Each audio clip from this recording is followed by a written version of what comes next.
why there was growth. They want to know what instructional strategies did I use to help our children move forward, because that's the stuff that we want to replicate.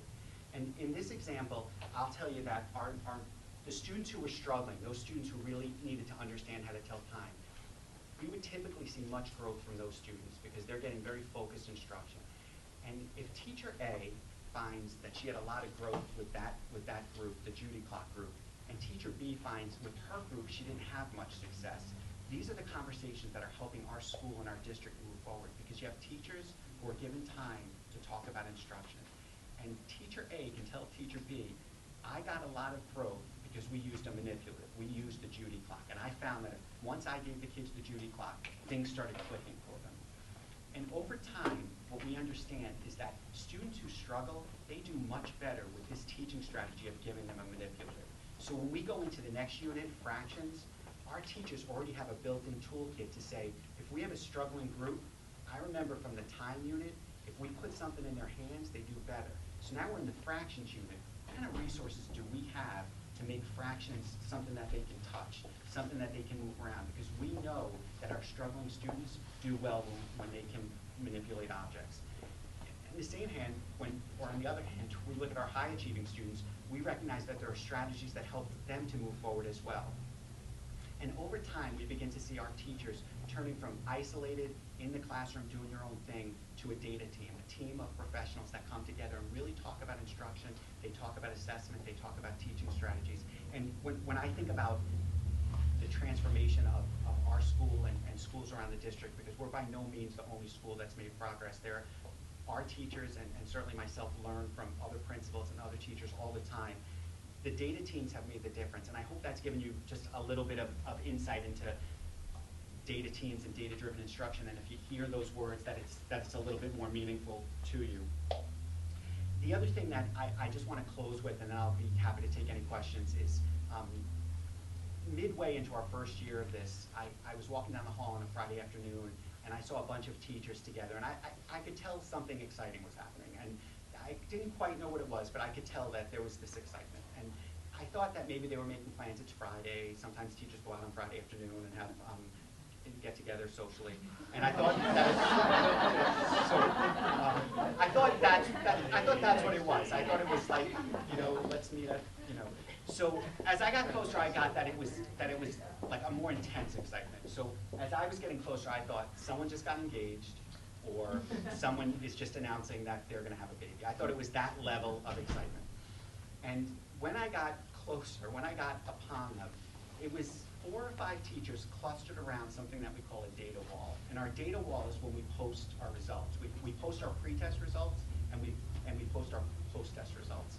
And they were clustered around the wall, and they were giddy with excitement about the increases that the kids had made. And it's a Friday afternoon, and they're at a data wall. And so my message to them was, you need to get a life. You need to go home and go social and have a milkshake or whatnot.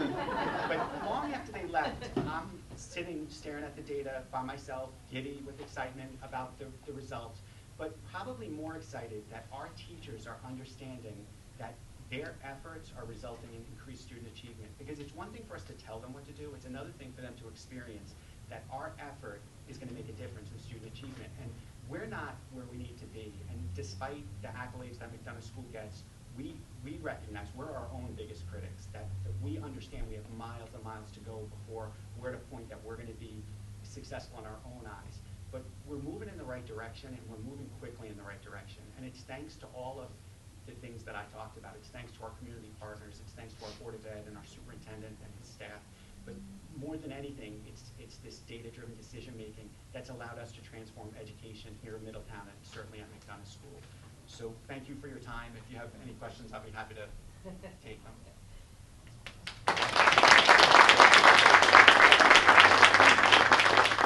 Yes. I'm interested to know how you got your teachers start making that transition from maybe not believing to believing, and if there was a change in your staff at that time. Well, at McDonough School, there's always a change in the staff. So taking the change in the staff aside, we have a very young teaching staff. There's a tremendous turnover in the teachers at McDonough School. But in terms of getting them to believe, there's nothing like success. And it's this, when they're successful at something and we can give them time to highlight why they're successful and look for ways to replicate it, I think that's been the biggest difference. And time has been our biggest challenge and continues to be our biggest challenge, because these meetings, we need to make time for them. And they certainly happen before school, they happen at lunch. It's not unusual to go into the lunchroom and see two teachers sharing a sandwich and doing this kind of stuff. But we can't rely on that. We have to make time in the day. And our district has really given us time to have something called data team meetings. And they happen at least 3 times a month, at least an hour each. And giving the teachers the time to create pre-assessments, to talk about instruction, to share strategies back and forth, because that's the key. The best learning doesn't take place in a book or somewhere else. It takes place right in the next classroom. It's that teacher who you know and who you trust who says, try this, it works. So, yes?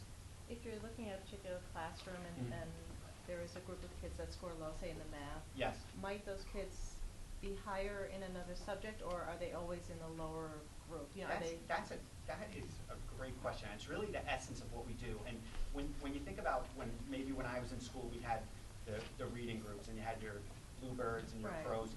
We have nothing like that. Every time we give an assessment, we readjust. And what we find, particularly in math, is that there's a strong link between math success and reading success. Because math today is not just manipulating numbers. You need to read. You need to read story problems. You need to write. It's a really interactive experience. So frequently we see students who struggle in math also struggle in reading. But we get to units where kids who we think might not have been successful, like geometry and shapes and moving things around, all of a sudden they take the pretest and they're acing the pretest in something. And that's great excitement. And for that time, you get to be in a different group. So these groups are very flexible and they're always moving around.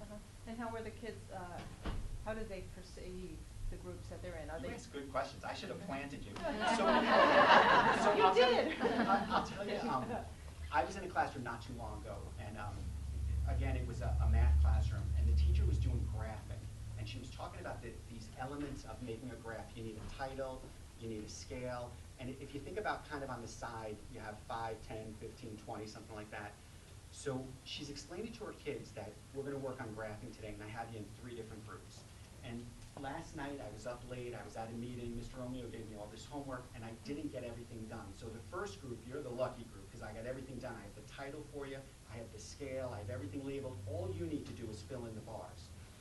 But this other group, I'm sorry, I just didn't get to it. So you just have a blank graph, and you need to do all that stuff yourself. And I looked, because I thought, they are not buying this. But they did. And as I walked around the classroom, and I went to that group, and I said, how come you don't have anything? And they're like, oh, Miss Morello was up late last night. And so I don't think there's a big stigma about the grouping. I think that now that we're in our 3rd year, I think kids get that that's how class is. We're going to get a whole group lesson, and then we're splitting up into groups. And I'm hoping that if each group is designed appropriately, the kids are at their level. They're not at their frustration level. They're at the level that they're going to meet with success. And I think that's comforting for kids to know that they're going to be have their instruction scaffolded.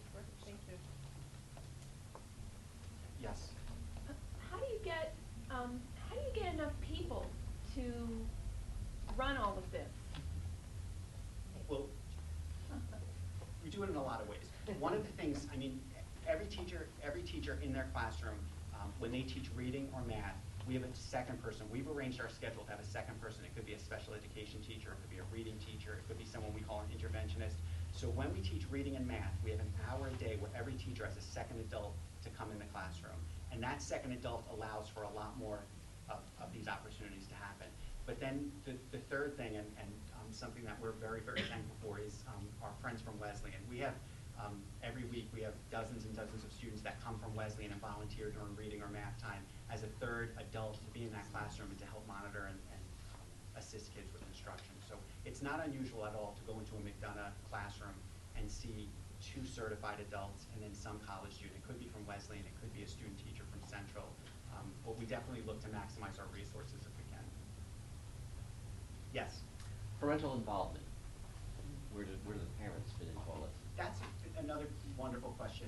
Jen Alexander is the president of our PTA, and about a year and a half ago, we had a kind of a shift in terms of our PTA, and our PTA